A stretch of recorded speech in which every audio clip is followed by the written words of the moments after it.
Kazakhstan's been developing the hospitals with a massive investment program called 100 Hospitals, 100 Schools over the past 5 years, 6 years. And this program's initiative was to try and develop the standards for hospital care in Kazakhstan up to international standards.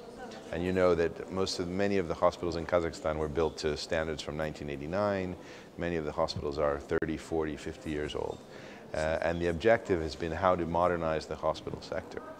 But we also have seen that there's a need to rationalize the hospital sector. So rather than just build new hospitals, we also need to think of what types of hospitals need to be built.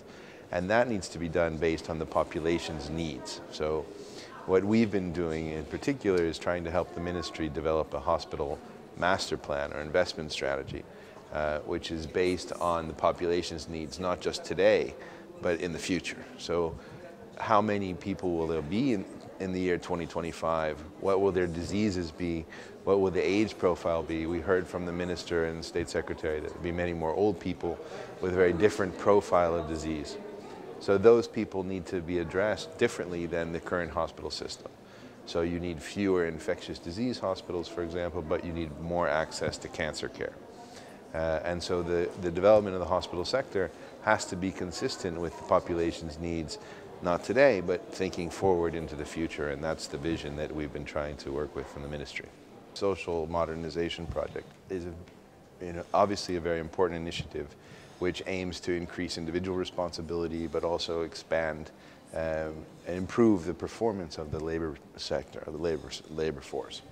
And obviously the hospitals have an important factor in that system.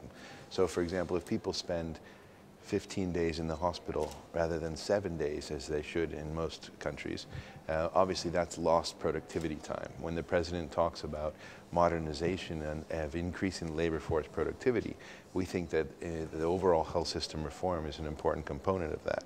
And returning people to work as fast as possible and making sure that people are healthy and take responsibility over their own health obviously is very important and will increase overall labor productivity and continue to contribute to economic growth in the country.